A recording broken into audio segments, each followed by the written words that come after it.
아버지 신앙, 어머니 신앙이라고 하는 제목으로 하나님 말씀 증거하겠습니다. 아브라함 강의 14번째 시간입니다. 신앙생활 잘하면 행복합니다. 아멘이십니까? 우리가 신앙생활 잘하면, 믿음생활 잘하면 기쁨이 있고 행복해지고 영광과 능력이 있습니다. 다윗은 이와 같이 고백합니다. 시편 16편 8절로 11절에 내가 여호와를 항상 내 앞에 모시며. 여러분, 신앙생활 잘한다는 말이 뭡니까? 항상 여호와를 앞에 모시는 것입니다. 저희 여러분들이 무엇을 하든지 하나님을 앞세우는 은혜가 있기를 바랍니다. 하나님을 앞세우고 그 하나님의 말씀을 따라서 그 하나님께 기도하며 인생을 꾸려나가는 삶의 모습, 이게 바로 신앙생활 잘하는 것입니다. 그러니까 신앙생활 잘하는 것은 어디를 가든지 무엇을 하든지 항상 하나님 먼저. 할렐루야. 한번 따라할까요? 하나님 먼저. 다시 한번 따라합시다. 하나님 먼저. 할렐루야. 이게 바로 신앙생활 잘하는 거예요. 다윗은 평생을 어떻게 살았느냐? 내가 여호와를 항상 내 앞에 모시며, 내가 좋을 때뿐만 아니라 괴롭고 힘들 때도 항상 내 하나님을 내 앞에 모시고 살았다. 그랬더니 그가 내 우편에 계심으로 내가 요동치 아니하리로다.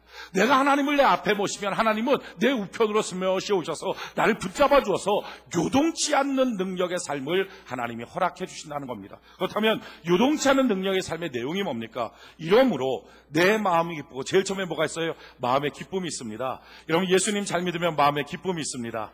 오늘 그 기쁨이 여러분들에게 충만해지기를 바랍니다. 할렐루야. 땅에서 주는 기쁨이 아니라 위로부터 하나님이 주시는 그 마음의 기쁨이 충만해지길 바랍니다. 마음의 기쁨, 그 다음에 내 영광도 즐거워하리니. 여러분, 사람마다 영광이 있어요. 하나님이 그 사람을 지을 땐 그 사람의 영광이 있다고요. 이것을 사명이라고 그럽니다. 그 사람은 존귀한 사람이에요. 한 사람 한 사람마다 하나님이 그에게 지었던 영광이 있다고요. 근데 문제는 그 영광이 왜 나타나지 않습니까? 내가 하나님의 뜻대로 살지 않고 하나님을 앞세우는 신앙생활을 하지 않을 때 세속에 묶여 있어서 나의 영광이 뭔지를 몰라요. 그때부터 사람들은요, 자기의 가치가 돈보다 못합니다. 자기가 받는 연봉이 자기의 가치고요, 자기가 살고 있는 몇 평짜리 집이 자기의 가치고요, 자기가 타고 다니는 차가 자기의 가치예요. 예금 통장에 얼마가 있느냐, 그게 자기의 가치가 돼요. 돈보다 못한 인생이 됩니다. 왜 그렇습니까? 영광이 나타나지 않아서 그래요. 성경은 말해요. 한 사람 한 사람은 천하보다 귀한 사람이다. 믿습니까? 천하보다 귀한 사람, 그 사람이 바로 저와 여러분들이에요. 그러기에 하나님을 앞세우고 살면 나를 창조하신 하나님이 나를 향한 그 영광의 모습이 나타나고 드러나게 될 줄로 믿습니다. 그러니까 사명이 나타나고, 그 다음에 뭐가 있어요? 내 육체도 안전히 거하리니. 육체의 질병은 떠나가고 강건해진다는 거예요. 이는 내 영혼을 음부에 버리지 아니하시며 나의 영혼이 무너지고 깨지지 않고 날마다 소생하고 실족하지 않고 소생하고, 그 다음에 주의 거룩한 자로 썩지 않게 하실 것입니다. 주께서 생명의 길로 내게 보이시니. 언제나 생명의 길로, 살 길로, 그러니까 사업을 해도 살 길로, 직장 생활에도 살 길로, 그러니까 무엇을 하든지 살 길로만 하나님이 인도해 주시게 된다 뿐만 아니라 주의 앞에는 기쁨이 충만하고 주의 우편에는 영원한 즐거움이 있나이다. 할렐루야. 이게 신앙생활이에요. 저희 여러분들이 이와 같은 신앙생활하는 은혜가 있기를 바랍니다. 한번 따라합시다. 멋진 신앙생활하자. 신앙생활 잘하자. 하나님 먼저의 신앙생활하자. 아멘이십니까? 자, 그렇게 되면 제일 처음에 마음이 기뻐요. 그 다음에 자기의 사명을 발견해요. 자기가 얼마나 영광스러운 존재인지를 알아요. 그러고 나서는 몸에 있는 질병도 떠나가기 시작하고요. 그리고 내 삶 속에 언제나 살 길로, 어떻게 하면 살고 어떻게 하면 더 잘 되는지 승승장구하는 인생길로 하나님이 인도하시면서 영원한 기쁨, 영원한 즐거움을 하나님이 나의 인생 가운데 허락해 주세요. 저는 여러분들이 오늘 거룩한 주의 날 신앙생활 잘하겠다고 결단함으로 이와 같은 하나님의 은혜와 복을 다 누리는 복이 있기를 바랍니다. 자, 그렇다면 신앙생활 잘하는 것, 하나님 먼저의 삶이라고 하는 것이 구체적으로 무엇입니까? 오늘 저는 여러분들에게 그것을 말씀해 드리기를 원해요. 신앙생활 잘한다는 것, 하나님 먼저. 여러분, 예수 믿는 사람들, 교회 다니는 사람들마다 모두 다 공동된 꿈이 하나 있어요. 그건 뭡니까? 내가 한번 신앙생활 잘해보자, 교회 생활 한번 잘해보자, 예수 한번 잘 믿어보자, 이와 같은 꿈이 있습니다. 그런데 이 꿈 가운데 과연 하나님 먼저가 신앙생활의 핵심인데 그게 뭐냐? 구체적으로 내가 신앙생활 잘하고 교회생활 잘한다는 것이 무엇인가? 오늘 저는 여러분들에게 그 말씀 드리기를 원합니다. 여러분, 신앙생활 잘한다는 것, 제일 처음에 중요한 것은요, 고통에 잘 대처하라 하는 것입니다. 한번 따라합시다. 고통에 잘 대처하라. 그 정도로 따라해서는 안 되고요, 좀 더 힘있게 따라야 돼요. 고통에 잘 대처하라. 할렐루야. 여러분, 고통에 잘 대처하는 것, 이게 고통이 고통일 수도 있지만 사실은 고통이 성숙의 기회입니다. 고등학교 3학년 학생들 시험이 있어요. 대학 들어가는 시험이 있어요. 고통 아닙니까? 이 대학 들어가는 시험 때문에 남 잘 때 자면 안 돼요. 남 놀 때 놀지도 못합니다. 그 땀 뜨는데, 그 더운데, 그 여름철에 앉아서 자기가 하기 싫은 공부해야 돼요. 원래부터 공부가 좋은 사람 몇 명 안 됩니다. 공부 다 싫어합니다. 노는 거 좋아해요. 그런데 자기가 하기 싫은 거 공부해야 되고요. 놀고 싶을 때 놀지 못하고 자고 싶을 때 자지 못합니다. 이게 고통이죠. 그렇지만 이 고통으로 말미암아 시험에 잘 고통을 대처해서 통과해서 자기가 원하는 좋은 대학 좋은 과에 딱 들어가고 나면요, 고등학교 때 있었을 때의 사람하고 자기가 원하는 좋은 대학 들어가고 그때부터 자기의 비전을 꿈꾸는 사람하고는요 천양지차입니다. 근데 만약에 그 고통의 시절을 잘못 보내서 그냥 엉망진창 보내고 나면요, 재수하고 삼수하고 사수하고 인생이 점점 꼬이고 무너지는 거예요. 마찬가지예요. 우리의 삶에도 고통이 있습니다. 근데 이 고통은 사실은 고통이 아니라 성숙하고 축복이 되는 통로입니다. 여러분, 예수 믿는 사람들의 마음속에 어떤 때 고통이 있고 눈물이 있고 한이 있습니다. 왜 그런 게 있을까? 왜 예수 믿는데, 왜 하나님의 자녀인데 왜 예수 믿는 사람들의 삶 속에 이런 고통과 한이 있을까? 이유는 이겁니다. 고통과 한이 있는 사람만이 그 고통의 내용이 얼마나 중요한지 압니다. 돈 때문에 정말 괴로운 사람만이 돈이 얼마나 중요한지 알아요. 이 병 걸리고 저 병 걸리고 병 때문에 온몸이 아파 있는 사람만이 나도 뛰어다니고 싶다. 건강한 몸이 얼마나 행복이요, 건강한 몸이 얼마나 축복인 줄 압니다. 그래서 절실해요. 그래서 간절해요. 사람들 가운데 고통의 관계에 있는 사람, 갈등의 관계에 있는 사람만이 사람들 가운데 샬롬, 하나님의 평강이 있다는 것, 가정의 행복이 있다는 것이 얼마나 귀한 줄 알아요. 그래서 그걸 귀한지를 알기에 하나님께 구할 수 있어요. 저도 결혼하고 난 다음에 9년 동안 아이가 없었어요. 9년 동안 아이가 없는데 8년째쯤 됐을 거예요 아마. 그럴 때 아이가 생겼는데 유산을 하고 말았어요. 자연유산이 됐는데 얼마나 속상합니까? 얼마나 가슴 아픕니까? 그러다가 하나님 앞에 간구하고 기도하면서 9년째 하나님의 아들을 줘요. 그 딸을 줬어요. 얼마나 귀한지. 뭐 1000 아들보다 더 귀한 딸. 태어나갖고 딱 나오자마자 그 아이한테 머리에 손 얹고 축복해주고 기도하고 정말 사랑으로 키울 수 있는 거예요. 저는요, 맨날 사람들이 그랬어요. 어떻게 하면 애 생기냐? 어렸을 때부터 물어보면 꼭 하는 말이 똑같아요. 남자랑 여자랑 아빠랑 엄마랑 손잡고 자면 애 생긴다. 저는요, 진짜 손잡고 자면 애 생긴 줄 알았어요. 하나도 안 생겨. 한 개도 안 생겨. 어느 사람이 손잡고 자서 애 생깁니까? 저는요, 남자가 여자와 같이 결혼하면 애 생기는 줄 알았어요. 근데 아니에요. 9년 동안 결혼해도 애가 없으니까 정말 아이는 하나님의 선물이라는 걸 아는 거예요. 그냥 결혼하자마자 애가 툭툭 생기고 심지어 결혼도 안 했는데 애가 생기고 이러면 애는 그냥 남자 여자 했으면 생기는 줄 알 거예요. 그런데 애가 안 생기는 시간이 9년이 되고 나면요, 그게 절실해요. 한이 돼요. 어디를 가든지 애가 없다는 것이 조금 웅크려져요. 근데 웅크려지는 그게 불행입니까? 아니에요. 고통일 수는 있지만 불행은 아니에요. 왜요? 그것 때문에 이 아이는 하나님의 선물이요, 우리는 이 아이의 천직이라는 사실을 알고 정말 제대로 아이를 키우고 싶은 마음이 생기고 다음 세대를 키우고 싶은 비전이 생기는 거예요. 여러분, 고통이라는 것, 그건 불행 아니에요. 고통이 아플 수는 있지만 그건 불행이 아니라 사실은요, 축복으로 가는 통로가 됩니다. 성경이 이와 같이 말해요. 누가복음 18장 7절로 8절에 보니까 하물며 하나님께서 그 밤낮 부르짖는 택하신 자들의 원한을 풀어주지 아니하시겠느냐. 그럼 성경 뭐라고 말해요? 하물며 하나님께서 그 밤낮 부르짖는 택하신 자들, 택한 자들이에요. 하나님의 자녀예요. 하나님의 사랑받는 자들이에요. 그런데 그들의 마음속에 뭐가 있다고요? 원한이 있어요. 왜 택한 자들이, 왜 사랑받는 자녀들의 마음속에 원한이 있을까?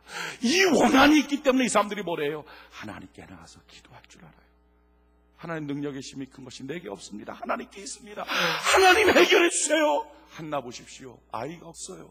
아이가 없으니까 분인나가 계속 그에게 도전해와요. 가슴 아프고 속상합니다. 근데 가슴 아프고 속상한 그것이 그의 마음속에 뭐가 됩니까? 하나님 앞에 기도할 수 있는 담력이 되고 용기가 됐어요. 여러분, 한 맺히는 일이 있습니까? 여러분들이 택하신 자일 뿐만 아니라 또한 마음속에 한 맺히는 고통도 있다면, 그렇다면 그걸 갖고 분노로 풀지 마십시오. 세상 사람처럼 욕심으로 풀지 마십시오. 세상 사람처럼 미움과 시기로 풀지 마십시오. 그걸 하나님 앞에 나가서 기도하는 거룩한 백성 되기를 바랍니다.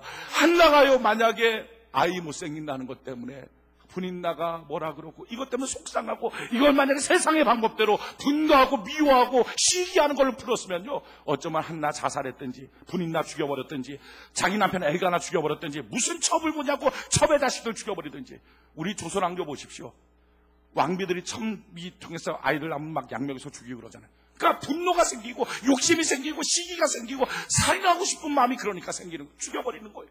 근데 한나는요 그렇게 안 해요. 제가 택한 자인 걸 알았어요. 택한 자인데 하나님 내 마음속에 왜 이런 한이 있습니까? 택한 자인데 왜 이런 고난이 있습니까? 그는 알지 못했어요. 그렇지만 하나님께 나가서 기도하기 시작했어요. 기도했더니 하나님이 들어서 사무엘이라고 하는 기가 막힌 아들을 줍니다. 여러분, 이 사무엘을 통해서 어떤 역사가 있어요? 다윗 왕조, 메시아 왕조를 세우는 기반을 만들어요. 보십시오. 한나는 몰랐어요. 그냥 아들이 없는 것 때문에 기도한 것뿐이에요. 근데 하나님은요 그 한나를 통해서 어마어마한 큰 그림을 그리고 있었던 거예요. 내가 너를 통해서 아들을 낳게 하고 그 아들을 통해서 메시아 왕국의 기초를 만들리라. 어마어마한 큰 하나님의 그림이 있어요. 근데 사람들은 이 그림 못 본다고요. 누가 됐든지 자기 주변에 하나님이 그리시는 그 큰 그림은 못 봐요. 그렇지만 하나님이 자기에게 주시는 신호는 알아요. 아프잖아요. 고통스럽잖아요. 눈물 나잖아요. 그러니까 기도하고 싶은 거예요. 이게 신호라고요. 답답하잖아요. 그러니까 예배드리고 싶은 거예요. 이게 신호예요. 막막하잖아요. 그러니까 성경 보고 싶은 거예요. 이게 하나님이 주시는 신호라고요. 그 신호 앞에 세상 사람처럼 분노로 미움으로 욕심으로 반응하는 게 아니라 하나님이 주시는 신호대로 말씀대로 반응했어요. 기도하는 거예요. 기도하면서 아들 달라고 기도했어요. 근데 하나님이요 그 밤낮 부르짖는 택하신 자의 원한을 들어주시는 거예요.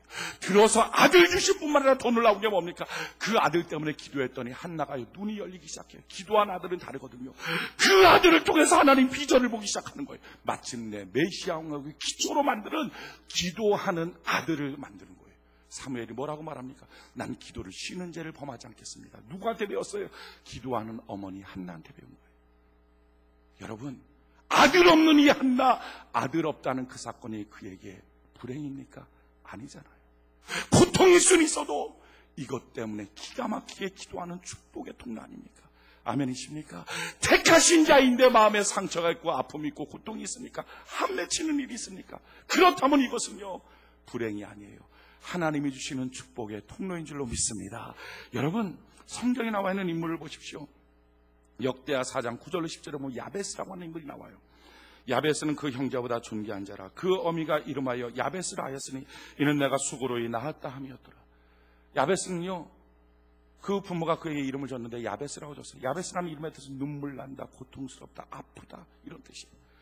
부모가 왜 자기 자식 이름을 짓는데 왜 이렇게 고통난, 눈물 난다, 참 아프다, 왜 이런 이름 줬을까요? 성경학자들은 이 야베스가 아무래도 장애인일 것이라는 거예요. 지금도 장애인은 살기 힘듭니다. 근데 그 당시의 장애인, 구약시대의 장애인은요 정말 살기 어려운 거예요. 부모가 다 죽고 나면 누가 이 아이 보살펴줄까? 이 아이가 어떻게 사회생활할까? 장애인이라는 것이 가슴이 아파요. 그러니까 그 자식을 볼 때마다 엄마가 아파, 아빠가 아파, 참 너를 볼 때마다 고통스럽고 눈물 난다. 그래서 야베스예요. 근데 이 야베스, 이 장애인 이게 불행입니까? 아니에요. 여러분, 이 고통스러운 이 장애를 갖고 있는 이 야베스는요 택한 자라고요. 근데 택한 자인데 마음속에 뭐가 있어요?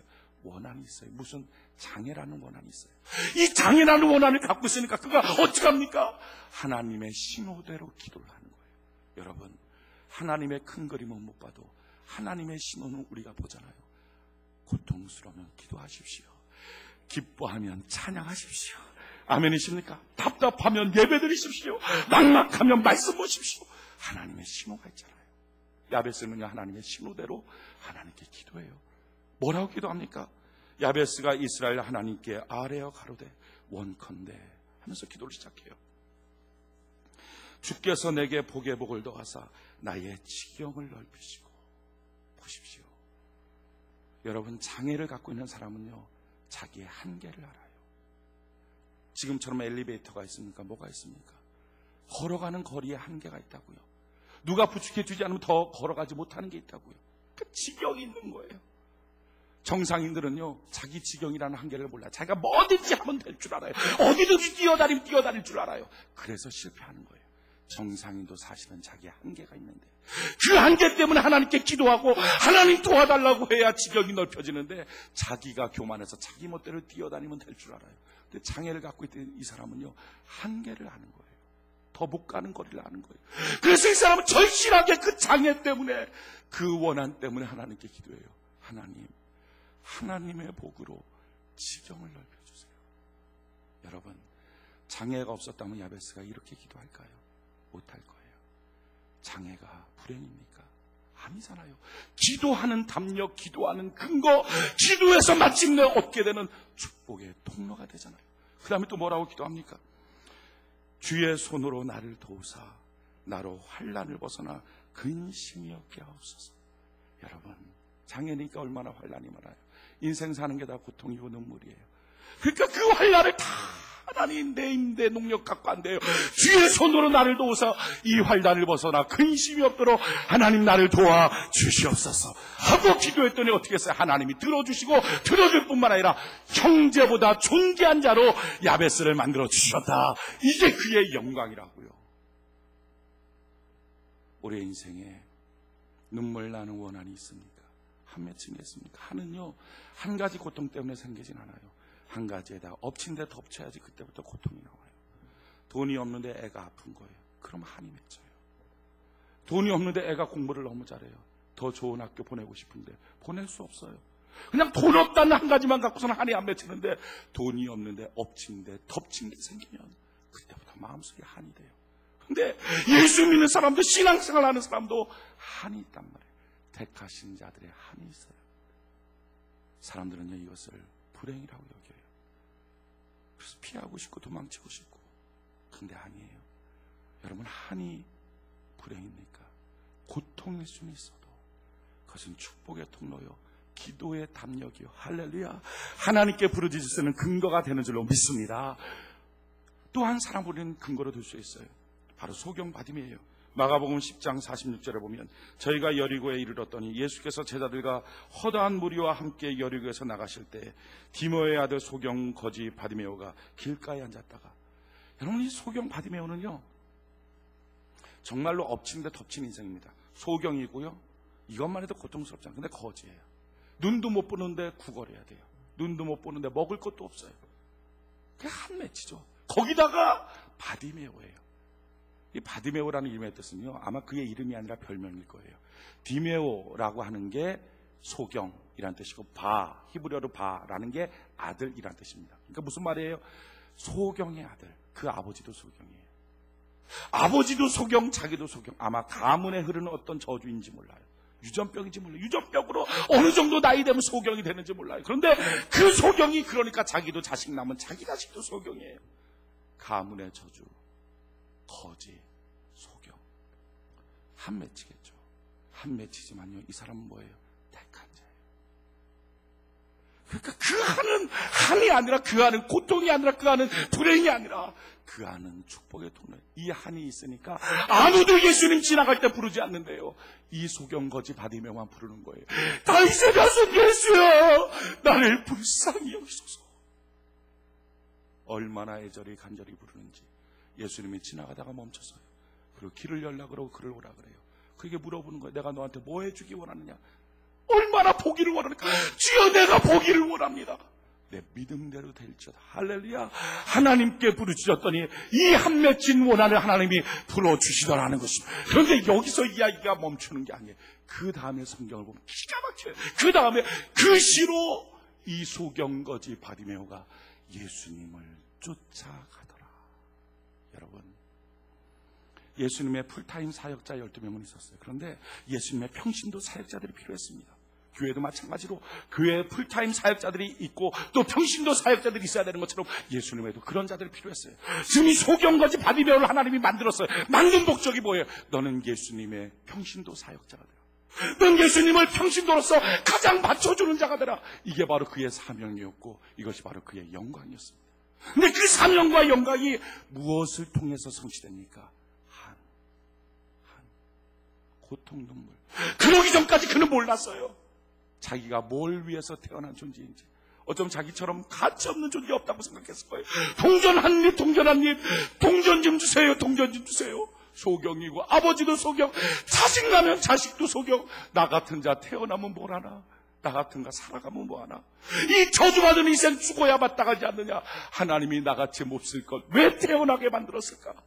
어쩌면 그때까지 자기가 영광스러운 존재라는 걸 몰랐어요. 자기의 영광을 몰랐다. 그런데 무엇으로 이 영광을 알아요? 이 한을 갖고요, 자기가 택한 자라는 걸 알았거든요. 부르짖기 시작하는 거예요. 다윗의 자손 예수여, 나를 불쌍히 여기소서.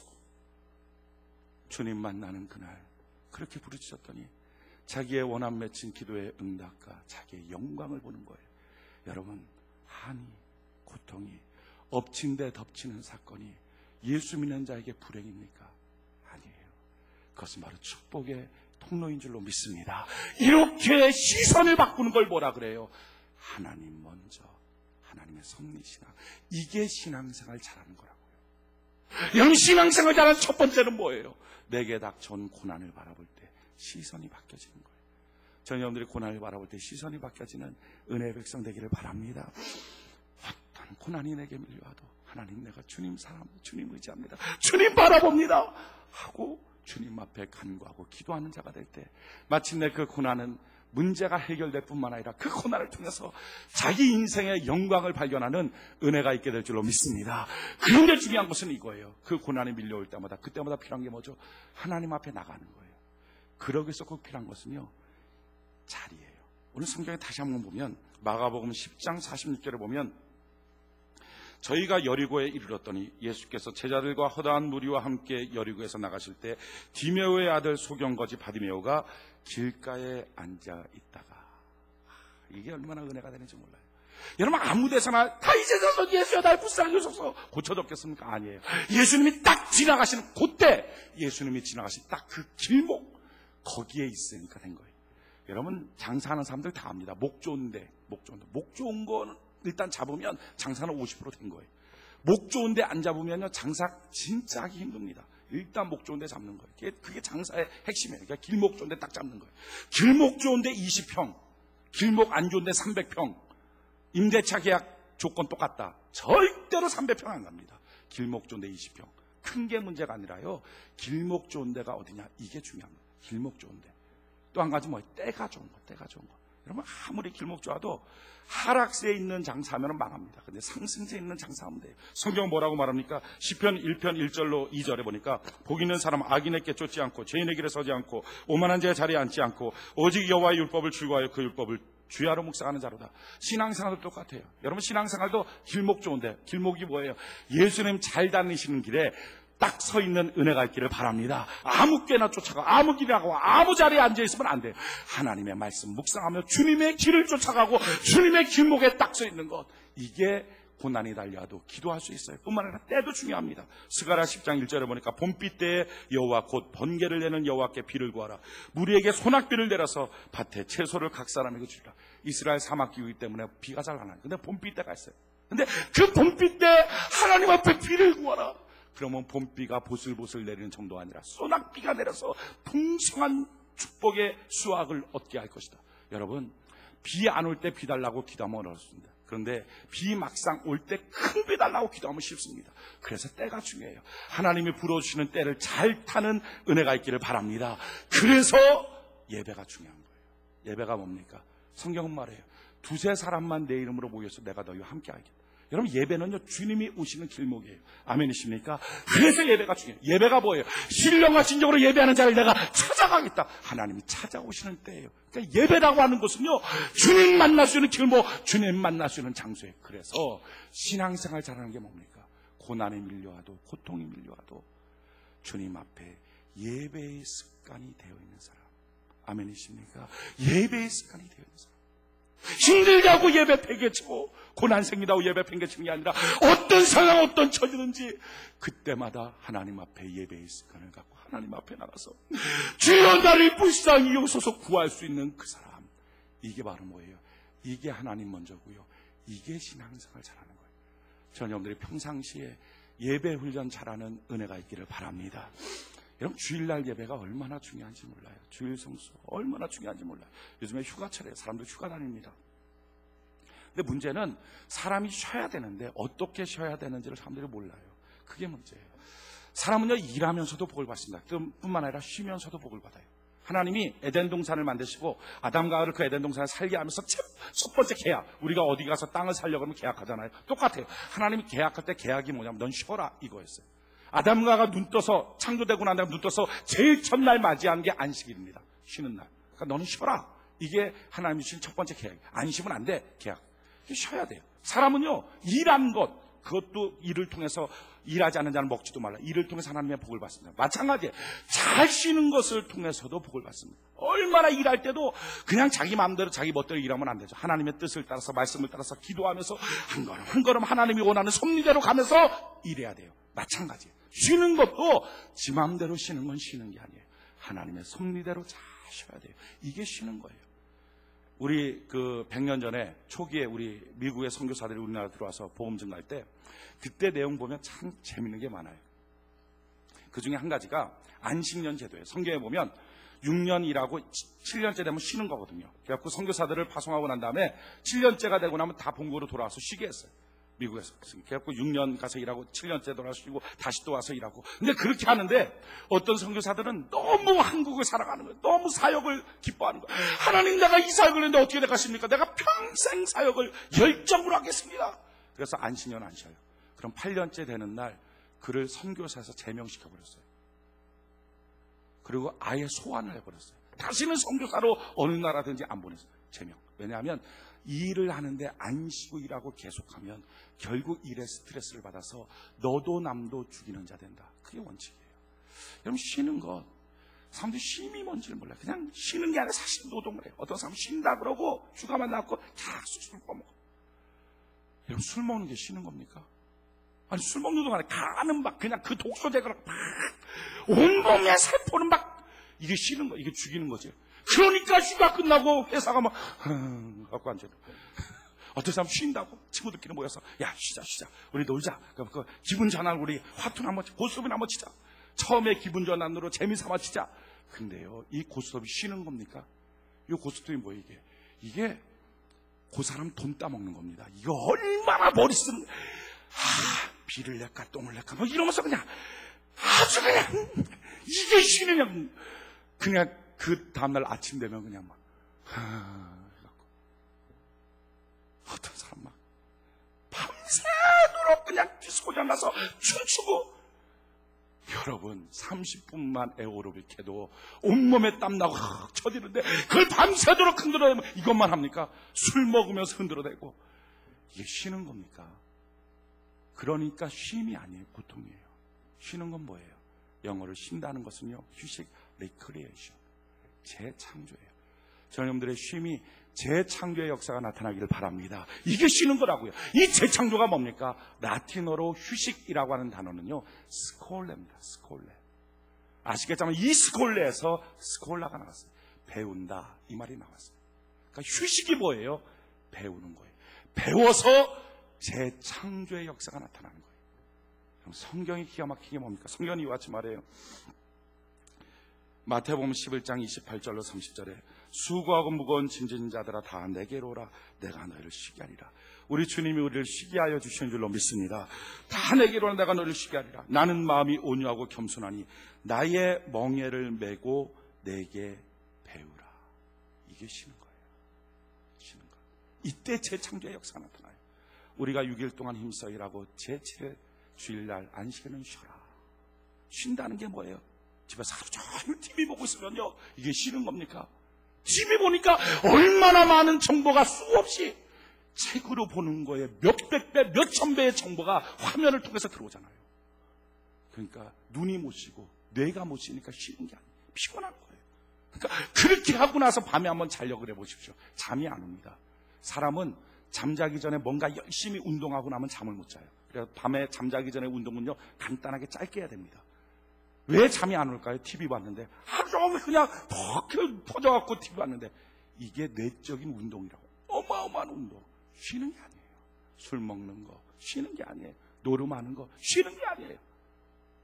그러니까 그렇게 쉬려고 하다 보니까 쉬는 게 아니니까 휴가 끝나고 나면 휴가 스트레스가 생기는 거예요. 월요병이라는 게 생기는 거예요. 여러분, 예수 믿는 사람 월요병 없어요. 예수 믿는 사람 진짜 주님 앞에 자기 인생의 짐을 맡겨놓고 주님 안에 와서 온유와 겸손을 배워가니 월요일마다 더 싱싱한 월요일을 보내게 될 줄로 믿습니다. 주일날이 얼마나 놀라운 축복의 날인지요. 성경은 이와 같이 말해요. 에스겔 20장 20절에 또 나의 안식일을 거룩하게 할지어다. 이것이 나와 너희 사이의 표징이 되어 너희로 내가 여호와 너희 하나님인 줄 알게 하였느니라. 여러분, 주일날은요 하나님과 나와의 표징이에요. 그러니까 이 주일날은 너가 주일날 온전히 지키면, 안 지키면 저주받는다, 그게 아니라 온전히 지키면 너가 바로 하나님의 자녀라는, 하나님의 백성이라는 것을 내가 보여주고 증명해 주겠다. 어떻게 주일날을 지켜야 되느냐? 이사야 58장 13절로 14절에 만일 안식일에 내 발을 금하여 내 성일에 오락을 행치 아니하고, 제일 처음에 자기 발을 금하는 거예요. 그래갖고 오락을 행치 않고 이곳저곳 놀러 다니지 말고 안식일을 걸어 즐거운 날이라 여호와의 성일을 존귀한 날이라고 말하는 거 계속. 오늘 참 하나님의 날이에요. 주의 날이에요. 존귀한 날이에요. 세상 사람들은 공일이라 그럽니다. 비어있는 날. 비어있는 날이 아니라요, 이 주일날은요 주의 날이에요. 아멘이십니까?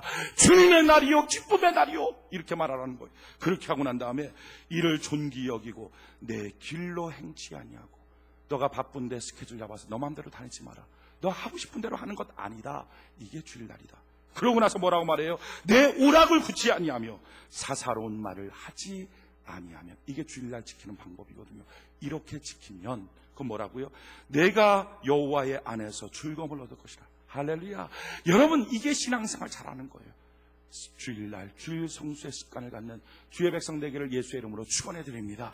그때부터 하나님이 뭘 줘요? 마음속에 기쁨을 주고, 그 다음에 내가 너를 땅의 높은 곳에 올리고 내 조상 야곱의 업으로 기르리라. 여호와의 입의 말이며.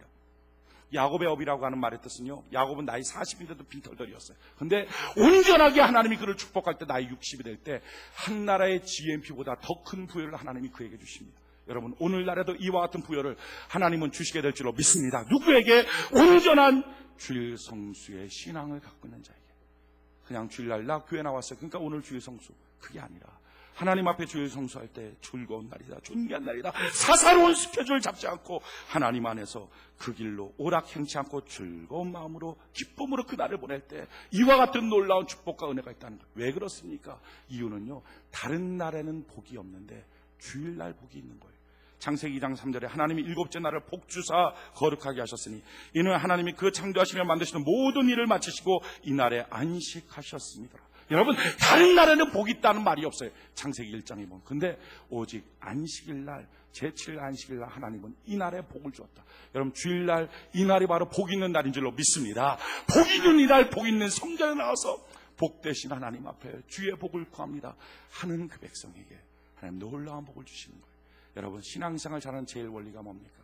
고난에 밀려올 때 있어요. 감당할 수 없는 엎친 데 겹친 사건에 밀려올 때 있어요. 그때 예배의 습관을 갖고 있는 사람, 주의 성수의 습관을 갖고 있는 사람, 그때 하나님 앞에 나서 하나님의 신호를 보고 기도할 줄 아는 사람, 예배 드릴 줄 아는 사람, 이 사람이 바로 신앙생활 잘하는 거고요. 이렇게 신앙생활 잘하는 사람이 될 때 기쁨과 영광의 삶을 하나님 허락하여 주시게 될 줄로 믿습니다. 이게 신앙생활 잘하는 첫 번째예요. 첫 번째. 그래서 신앙생활 잘하는 거 10계명을 보면요, 10가지 계명인데 10가지 계명 중에서 다른 모든 계명은 안 지키면 저주예요. 근데 지킨다고 축복, 이건 없어요. 오직 2가지 계명만 지키면 축복이에요. 부모를 공경하라. 그럼 내가 땅에서 잘되고 번창하고 장수하리라. 두 번째, 주일 성수 온전하게 하라. 그러면 하나님이 너를 지켜주고 하나님께서 너의 야곱의 업으로 너를 키워주라. 거업으로 만들어주시라. 할렐루야. 이 복이 여러분들에게 흘러넘치는 은혜가 있기를 바랍니다. 이게 바로 신앙생활 잘하는 원리예요. 자, 두 번째, 우리가 신앙생활 잘하는 원리가 무엇입니까? 신앙생활 잘하는 것은요, 남자는 남자답게, 여자는 여자답게 사는 거예요. 한번 따라할까요? 남자는 남자답게. 잠깐만요. 남자는 남자답게 하면 남자 목소리가 나와야 되는, 다 여자가 남자는 남자답게 이러면 안 돼. 자, 남자는 남자답게, 여자는 여자답게 할 때 자기 목소리가 나와야 돼. 자, 시작.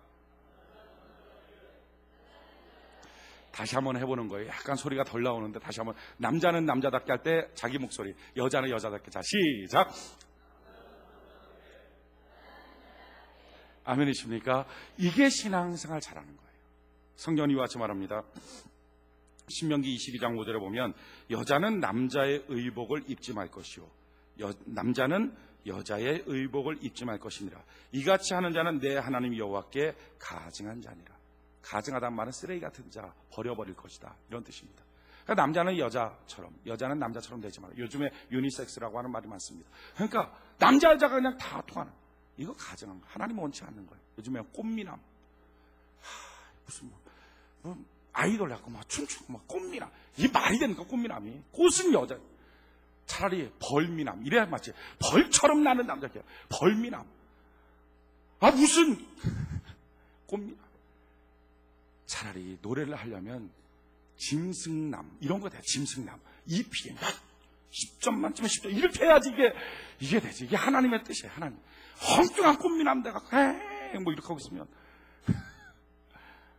남자는 남자답게, 여자는 여자답게. 여러분, 남자가 남자다워지는 최고가 뭡니까?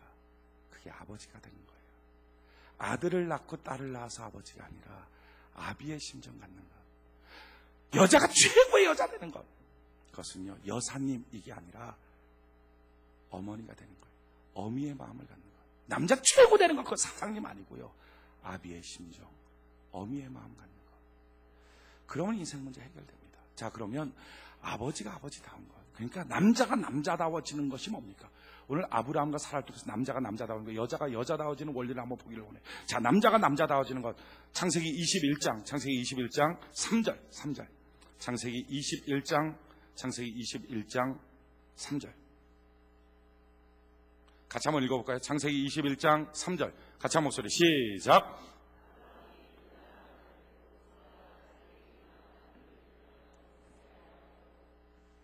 아멘. 자, 제일 처음에 뭐라고 말해요? 아브라함이 그 낳은 아들, 그 사라가 자기에게 낳은 아들 이름하여 이삭이라 하였고, 누가 낳았어요? 아브라함이 낳았어요. 저는 어렸을 때 몰랐어요.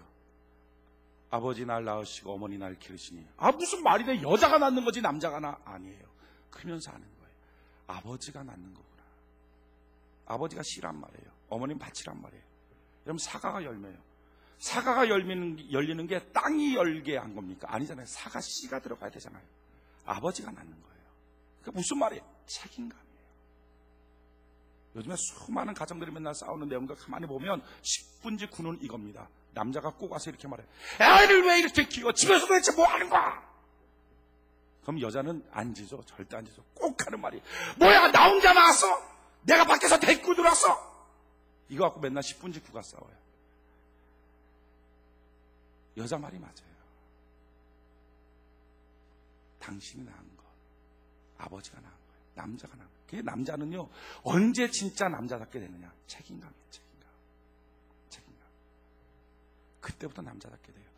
가정사역에 힘쓰는 송기록 목사님이 썼던 책이 하나 있는데요, 행복한 가정에는 아버지의 향기가 있습니다. 요단 출판사에 나온 책이에요. 남자들은 좀 그런 책 읽어봤으면 좋겠어요. 행복한 가정에는 아버지의 향기가 있습니다. 맞다고요. 수많은 가정에 상처들이 있어요. 근데 그 상처들이 어머니 때문에 받는 상처들은 별로 없습니다. 다 아버지 때문에 받아요. 아버지의 무엇 때문에? 무책임함 때문에. 자기는 술 먹고 놀고 하고 싶은 거 다 하면서 애 보고 돈만 던져주고 공부해라. 무책임함.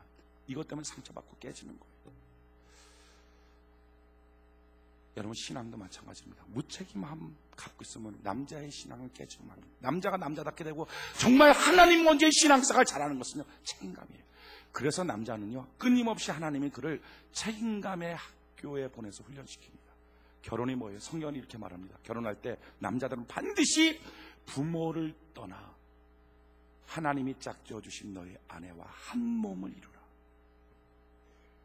부모 떠난다. 부모로부터 돈 받을 생각하지 마라. 부모로부터 배경을 얻을 생각하지 마라. 부모로 떠나서 너가 너를 만나는 그 여자를 정말 사랑하는, 그래서 그 가정을 이루는 책임감을 가져라. 이게 남자라고요. 결혼부터 남자는요, 책임감의 학교에 다니는 거예요. 왜 회사 생활합니까? 책임감 가지게. 어떤 사람은 교회에서 열심히 일하는 거 여자들이니까 여자들 다 일꾼 삼읍시다. 아니에요. 왜 여자들과 남자들, 어떻게 보면 남자들이 시간 없어서 일을 잘 못하는데도 불구하고 그들을 장로 세우고 일꾼 삼습니까? 이유는 뭐예요? 교회라고 하는 책임감의 학교. 그 책임감을 지고 그 상태를 계속 그렇게 지나가다 보면 그때부터 그 신앙은 커지기 시작하는 거예요. 자녀에 대한 책임감, 아내에 대한 책임감, 나라와 민족에 대한 책임감, 교회와 신앙에 대한 책임감, 이게 그 사람을 갖고요. 남성 여러분, 하나님 안에서 오늘 주신 그 책임감을 갖고 책임감을 떠나지 말고 책임감을 짊어지고 걸어가는 은혜가 있기를 바랍니다. 수많은 사람들이 나 혼자 왜 이렇게 책임지냐고. 아니에요. 책임지는 거예요. 책임지는 거예요. 그때부터 정말 신앙이 돼요. 요즘에 뭐 그게 좋을 수도 있고 나쁠 수도 있고 그냥 모르겠는데 이런 거 있어요. 맞벌이하는 부부를 원한다.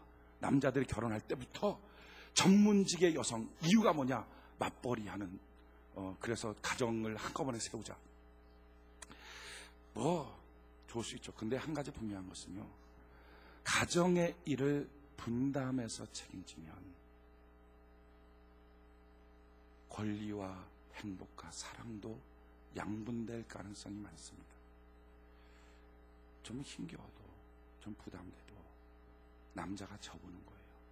여자가 일하는 걸 막는 게 아니에요. 여자는 일하죠. 왜 일합니까? 영광 때문에, 비전 때문에, 사명 때문에. 그러나 가사를 분담하려고 일하는 게 아니고요. 그런 거 아십니까? 여자가 돈 잘 벌면 남자는 직장을 슬그머니 간둡니다. 그리고 뭔가 구상한다고 처음에 말하다가요, 몇 달이 지나면 구상도 안 하고 셔터만 내릴 준비만 합니다. 너무 탄탄한 직장을 갖고 있는 여성들은요, 그것이 가사에 도움이 되면 안 돼요. 비전이 돼야죠. 그래서 저는 이렇게 말합니다. 여성들이 돈을 벌면 절대로 그 돈은 가정으로 갖고 들어오지 마라. 그 돈을 잘 모아둬라. 그래서 그 돈을 갖고 하나님이 감동으로 쓰시고자 할 때 얼마나 위대한 일들이 많습니까? 여러분들을 통해서 재단들도 만들어지고, 여러분들을 통해서 어떤 단체들도 만들어지고, 여러분들을 통해서 세계 열방들의 흩어져 있는 선교사들의 도움을 받고, 여러분들을 통해서 얼마나 교육적인 학교들도 만들어지고, 이런 비전들이 있잖아요. 남성들이 책임감을 갖는 거예요. 그때부터 정말 신앙이 되고요, 그 책임감 가져야 진짜 하나님 앞에 무릎 꿇고 나는 능력 없습니다, 주님이 도와주셔야 됩니다, 기도하는 거예요. 이럴 때 신앙은 커져요. 또 한 가지, 남자가 남자다워지는 것, 대장부로서 쓰는 것, 정말 신앙이 잘 되는 것, 정말 하나님 앞장 세우는 것, 핵심이 뭡니까? 창세기 21장 5절, 창세기 21장 5절 같이 한번 한 목소리 한번 읽어볼까요? 창세기 21장 5절 같이 한 목소리 시작. 아브라함이 그 아들 이삭을 낳을 때 백세라 25년 동안 기다려서 낳았어요. 남자는요, 기다리는 거예요. 인내하는 거예요. 일희일비하지 않는 거예요. 세상은 정반대예요. 교회와 세상은, 성경과 세상은 정말 정반대예요. 그래서 세상에서 알고 있는 상식과 경험 갖고는 절대 신앙생활 하면 안 돼요. 정반대예요. 여러분, 세상은요, 누가 기다려요? 여자가 기다려요. 근데 성경은 뭐라 그래요? 진짜 남자는 남자가 기다리는 거다. 세상은요, 다 여자가. 남자는 뭐? 폐, 여자는 항구. 뭐가 기다리는 거예요? 여자가. 이게 세상. 진짜 남자다워지는 것, 하나님이 쓰실 날을 기다리고, 하나님이 자녀들을 어떻게 일하실지를 자녀를 보면서 기다리고, 아내를 보면서 기다리고, 자기의 인생을 보면서 기다리고, 교회를 보면서, 나라와 민족을 보면서 기다릴 줄 아는 모습, 그럴 때 믿음이 커가요. 책임감이 없어지면 신앙은 무너지고요, 인내심이 없어지면 신앙은 바닥나고 맙니다. 남성 여러분, 하나님 먼저의 삶, 나를 남자로 만들어 주셨다면 하나님의 뜻이 있거든요. 나를 남자로 만드신 하나님 앞에, 하나님, 내가 남자답게 대장부답게 서 있어서 믿음의 장부되도록 도와주옵소서. 그럴 때 책임감 갖고, 그럴 때 인내하며 듬직하게 걸어가는 모습, 그러면서 기도하면 그 신앙이 얼마나 멋지게 자라나는지 몰라요. 이게 신앙생활이에요. 그럴 때부터 영향력이 나타납니다. 오늘 창세기 21장 4절 같이 한번 볼까요? 21장 4절, 창세기 21장 4절 같이 한 목소리 시작.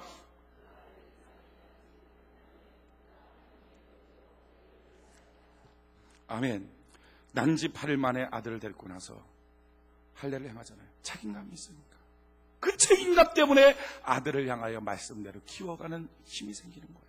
가정을 향한 복된 영향력들이 나타나요. 남성 여러분, 오늘 이 시간부터라도 여러분들이 교회로부터 받은 직분, 직책이 있습니까? 여러분들이 가정에서 받은 위치가 있습니까? 여러분들 회사에서 받은 위치가 있습니까? 나라 민족으로부터 받은 위치가 있습니까? 그렇다면 그 모든 것들을 부담을 던져버리려고 하지 말고 휴가를 즐겨도 부담 던져버리는 게 아니에요. 어떤 사람 휴가 지낸다고 가정도 떠나고 남편 아내도 떠나고 나 홀로 휴가를 지내는 날을 지내고 싶다. 신앙 무너지는 소리입니다.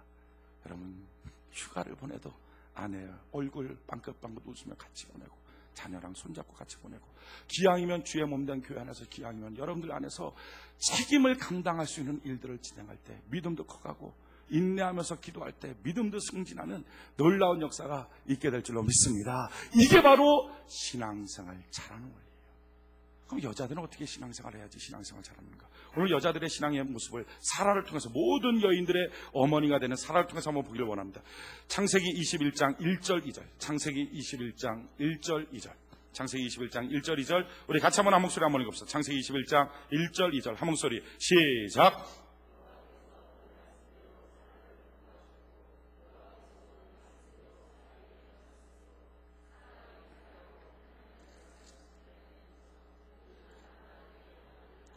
자, 여기서 보면 이 사라를 놓고서 끊임없이 반복되는 단어가 하나 있어요. 그게 뭡니까? 말씀이라고 하는 단어예요. 말씀. 21장 1절에 보니까 여호와께서 그 말씀대로 사라를 권고하고, 여호와께서 그 말씀대로 사라에게 행하시고, 그리고 그 말씀의 기한에 미쳐서 사라가 아이를 낳았다. 다 말씀대로예요. 여러분, 여성들이 신앙에 성장하는, 여성들이 하나님 먼저의 삶을 사는, 여성들이 신앙생활 잘하는 핵심이 뭡니까? 그것은 바로 말씀에 미쳐버리는 거예요. 여성들은요, 감성이 풍부해요. 직감이 뛰어나요. 그래서 여성들은요, 얼마나 직감이 뛰어난지 몰라요. 누가 한 명 싹 스쳐 지나가면, 봤어? 저 눈빛 어떻게 봐 그거를? 아니 뭐 눈빛이 뭐.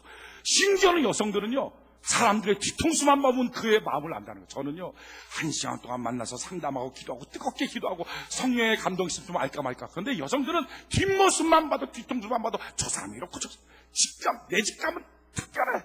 뛰어나. 한 번도 내 직감은 틀린 적 없어. 여자들 직감 대단하죠. 하지만 그 직감 때문에 수십 명 죽입니다. 여러분, 인류의 최초의 조상인 아담과 하와, 누가 망했어요? 하와가 망했어요. 왜 망했어요? 마귀가 꼬시는 거예요.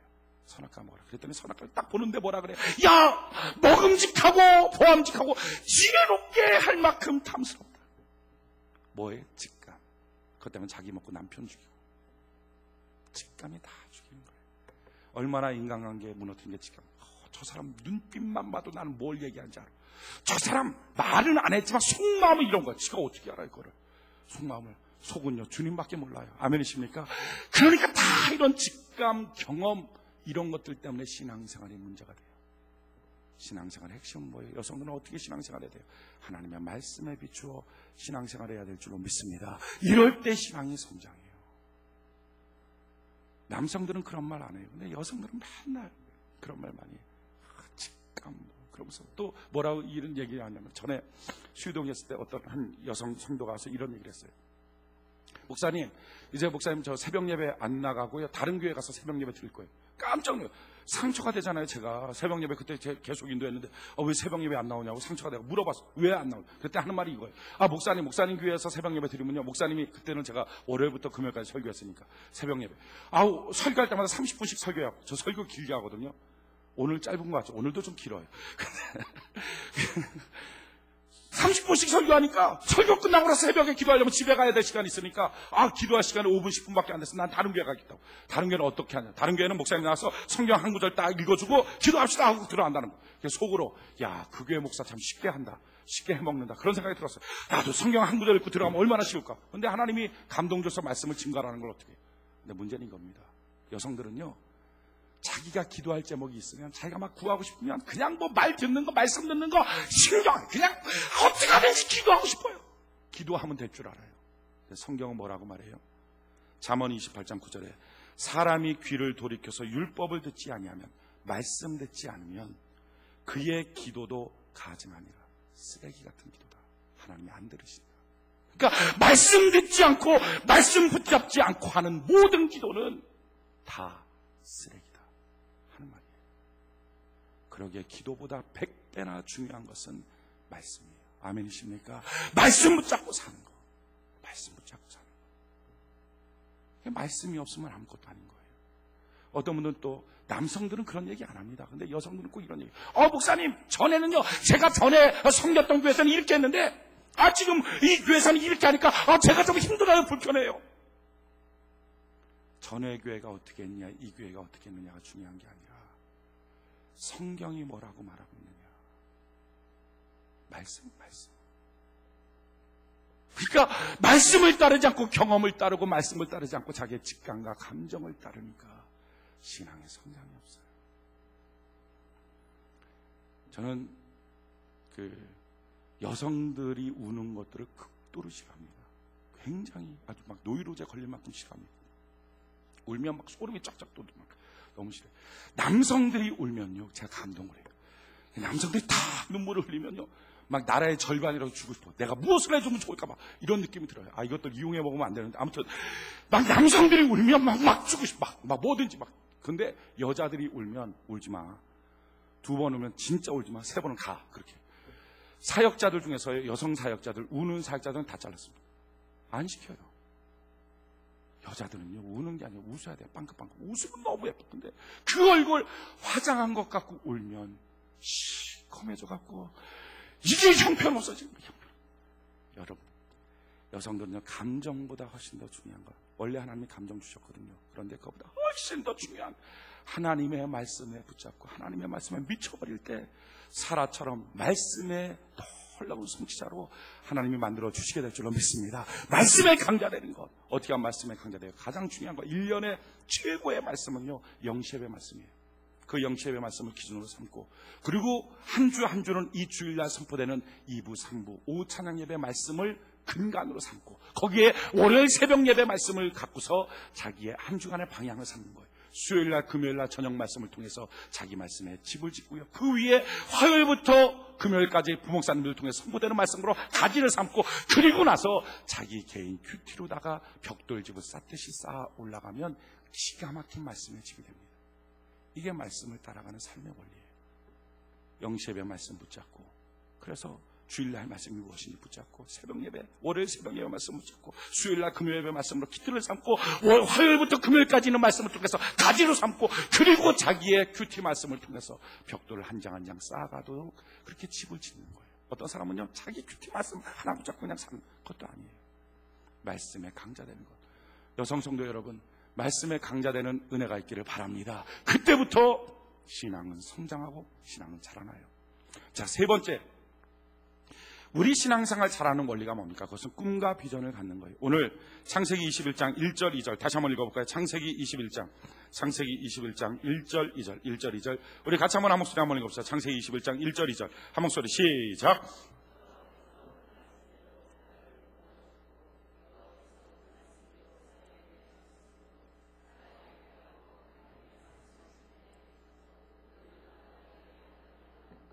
아멘. 하나님이 말씀하시면 하나님은 성취하십니다. 아멘이십니까? 하나님 반드시 말씀하시고 그 말씀을 이루어 가십니다. 그러기에 하나님의 말씀 앞에 꿈을 갖는 거예요. 비전을 갖는 거예요. 이게 신앙생활 잘하는 거예요. 이게 하나님 앞장 세우는 거예요. 저희 여러분들이 하나님의 말씀 앞에 비전을 갖는 은혜가 있기를 바랍니다. 성경은 뭐라고 말합니까? 고린도서 1장 18절로 20절에 하나님은 미쁘시니라. 우리가 너희에게 한 말은 예하고 아니라 함이 없노라.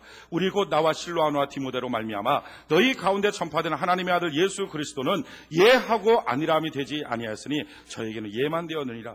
하나님의 약속은 얼마든지 그리스도 안에서 예가 되니 그런즉 그로 말미암아 우리가 아멘하여 하나님께 영광을 돌리게 되느니라. 여러분, 신앙생활 잘하는 원리, 그게 뭡니까? 하나님의 말씀은 항상 예가 되는 걸 믿으시기 바랍니다. 아니가 되지 않는다. 그러니까 지금 내 삶과 전혀 상관없는 하나님의 축복과 비전의 말씀을 주신다. 내가 엄강생식, 야, 그런 걸 내가 어떻게 이루어? 이렇게 생각할 만큼 말도 안 되는 어떤 축복의 말을 합니다. 그래도 하나님의 말씀은 아니가 아니라 하나님의 말씀은 예가 됩니다. 이루어집니다. 하고 아멘, 아멘 할 때 하나님께 올라가는 영광이 되고 하나님이 그것을 성취시켜 주신다는 것입니다. 그러기에 예배 시간마다 아멘하는 게 얼마나 중요한지요. 우리가 입을 열어서 아멘하는 것은 그 말씀대로 그대로 될 줄로 믿습니다. 이거예요. 하나님의 선포된 말씀이 지금 내 삶 속에 아무것도 근거가 없지만 하나님이 말씀하셨으니 이루어 주실 줄로 믿습니다. 아멘 아멘 하면서 영광을 올릴 때 하나님 안에서 그것이 놀랍게 영광이 되고 성취가 된다는 거예요. 하나님의 말씀, 이루어진다는 거죠. 성경은 이렇게 말해요. 갈라디아서 3장 13절 14절에 그리스도께서 우리를 위하여 저주를 받은 바 되사 율법의 저주에서 우리를 속량하셨으니 기록된 바 나무에 달린 자마다 저주 아래 있는 자라 하였습니다. 이는 그리스도 예수 안에서 아브라함의 복이 이방인에게 미치게 하고 또 우리로 하여금 믿음으로 말미암아 성령의 약속을 받게 하려 함이니라. 여러분, 우리의 모든 저주는 끝나버리고 아브라함의 복을 하나님이 우리에게 주시는 줄로 믿습니다. 이것이 우리의 비전이에요. 그러기에 지금의 있는 저주, 고통, 눈물이 아니라 하나님 주신 비전과 하나님이 주신 축복과 아브라함의 복을 바라보면서 하나님 그 아브라함의 복이 내 가정에 내 삶에 이루어질 줄로 믿습니다 하고 하나님께 나가는 거예요. 이런 신앙의 모습이 신앙생활 잘하는 모습이에요. 하나님의 약속이 이루어지려면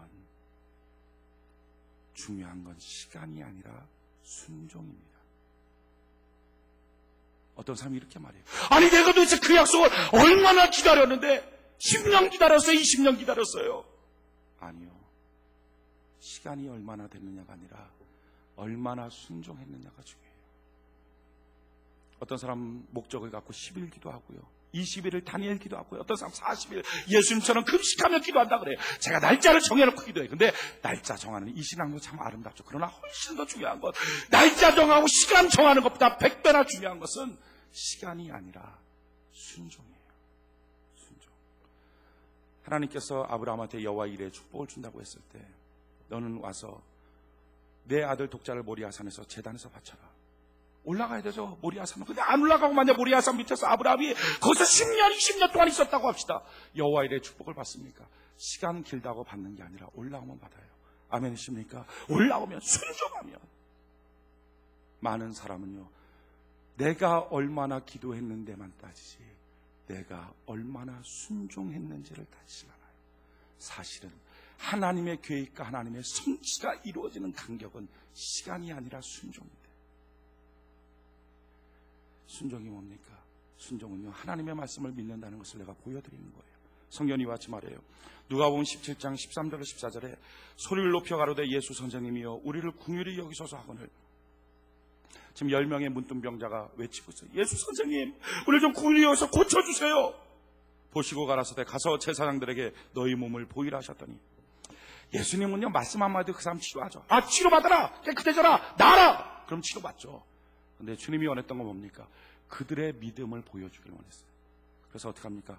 제사장에게로 가라. 갈 때 지금 무슨 뭐예요? 웅그러진 소리에 안 고쳐진 거예요. 그냥 웅그러진 그 손을 갖고, 야, 이걸 갖고 어떻게 제사장한테 가? 말도 안 돼. 근데 아니에요. 그 웅그러진 손을 갖고 주님 주신 말씀을 믿어서 걸어가는 거예요. 그게 순종이거든요. 믿음을 보여주는 거거든요. 이렇게 보여주며 걸어가니까 어떻게 했어요? 저희가 가다가 깨끗함을 받은지라. 할렐루야. 순종을 보여줄 때 하나님의 성취가 나타나게 되는 줄로 믿습니다. 성경이 같이 말해요. 야고보서 2장 17절로 20절에 이와 같이 행함이 없는 믿음은 그 자체가 죽은 것이라. 혹이 가로되 너는 믿음이 있고 나는 행함이 있으니 행함이 없는 내 믿음을 내게 보이라. 나는 행함으로 내 믿음을 내게 보이리라. 내가 하나님은 한 분이신 줄 믿느냐? 잘하는도다. 귀신들도 믿고 떠느니라. 아하, 허탄한 사람아, 행함이 없는 믿음이 헛것인 줄을 알지 못하느냐. 행함 없는 믿음은 헛것이에요. 그러니까 하나님은 우리의 인생 가운데 무엇인가 비전을 보여주시고 그 비전 가운데 뭘 보시길 원합니까? 내가 그 비전, 하나님 주신 꿈을 얼마나 믿는지를 믿음을 보여주길 원해요. 그게 순종이에요. 순종. 하나님이 주신 축복의 여호와 이레의 비전을 놓고 그 아이를 데리고 산까지 올라가는 순종의 걸음. 그게 뭐라고요? 그게 순종. 그게 믿음을 보여주는 거예요. 오늘 여러분도 하나님 앞에 믿음을 보여줘야 되지 않습니까? 내가 얼마나 주님을 믿고 있는지. 오늘 말씀의 결론을 맺겠습니다. 믿음 생활 잘하면 행복해집니다. 아멘이십니까? 믿음 생활 잘하면 참 기쁨이 있습니다. 하나님이 도와주시게 됩니다. 이번 한 주간 여러분들 믿음 생활 잘하는 은혜의 백성 되기를 바랍니다. 제일 중요한 첫 번째, 고통이 밀려올 때 그 고통 가운데 세상 사람처럼 반응하지 말고 주님 안에 기도하고 간구함으로 영광까지 발견하는 은혜의 백성 되기를 바랍니다. 두 번째로, 남자는 남자답게 책임감 갖고 인내심 갖고, 여자는 말씀의 강자가 되고, 세 번째, 하나님 꿈과 비전을 갖다 놓고 그 안에서 하나님 앞에 믿음을 보여드리며 순종의 걸음을 걸어갈 때 위대한 믿음의 사람, 믿음으로 말미암아 증명되는 사람, 하나님 먼저 모시는 사람, 신앙생활 잘하는 사람의 축복의 삶을 누리게 될 줄로 믿습니다. 이 은혜가 여러분들에게 넘치기를 예수님 이름으로 축원해 드립니다. 기도합시다.